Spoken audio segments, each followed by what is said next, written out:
Endometriosis. സ്ത്രീ വന്ധ്യതയുടെ കാരണങ്ങൾ എടുക്കുകയാണെങ്കിൽ ഏറ്റവും പ്രധാനപ്പെട്ട കാരണങ്ങളിൽ ഒന്നാണ് എൻഡോമെട്രിയോസിസ്. എന്താണ് എൻഡോമെട്രിയോസിസ്?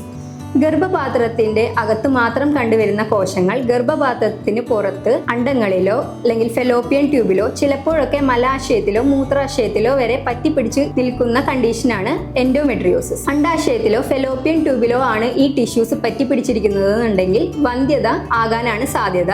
ഇനി അത് മൂത്രാശയത്തിലാണെന്നുണ്ടെങ്കിൽ മൂത്രത്തിന്റെ കൂടെ ബ്ലഡ് മിക്സ് ചെയ്ത് പോകും. ഇനിയിപ്പോൾ മലാശയത്തിലാണെന്നുണ്ടെങ്കിൽ പീരിയഡ് സമയത്ത് നമുക്ക് അമിതമായിട്ട് വേദന, മലബന്ധം, ഒപ്പം ചിലപ്പോഴൊക്കെ ബ്ലഡും കൂടെ പോകുന്നത് കാണാം. പീരിയഡ് സമയത്തുണ്ടാകുന്ന അമിതമായിട്ടുള്ള വയറുവേദന, ഛർദി, ഓക്കാനം, ക്ഷീണം ഇതെല്ലാം ഓരോ പീരിയഡ്സ് കൂടുന്തോറും കൂടി വരുന്നതായിട്ട് കാണുകയും വന്ധ്യതയുമാണ് ഇതിന്റെ പ്രധാനപ്പെട്ട ലക്ഷണങ്ങൾ. പ്രോപ്പറായിട്ട് ഡയഗ്നോസ് ചെയ്തില്ല, ട്രീറ്റ്മെന്റ് എടുത്തില്ല എങ്കിൽ ഇത് എവിടെയാണോ ഈ ടിഷ്യൂസ് ഇരിക്കുന്നത് അതിന്റെ തൊട്ടടുത്തുള്ള ഓർഗനുമായി ഒട്ടിപ്പിടിക്കാനും ഇപ്പോൾ ഓവറീസിലാണെങ്കിൽ ഓവേറിയൻ സിസ്റ്റ് പോലെയുള്ള കോംപ്ലിക്കേഷൻസ് ഉണ്ടാവാനുമുള്ള സാധ്യതകൾ ഏറെയാണ്. അതുകൊണ്ട് തീർച്ചയായും ഒരു ഡോക്ടറെ കാണേണ്ടത് അത്യാവശ്യമാണ്. അതിനായി നിങ്ങൾക്ക് തൊട്ടടുത്തുള്ള ലേഡി ഡോക്ടർ ക്ലിനിക് സന്ദർശിക്കാം. കൂടുതൽ വിവരങ്ങൾക്കായി ladydoctor.com സന്ദർശിക്കുകയും ചെയ്യാം.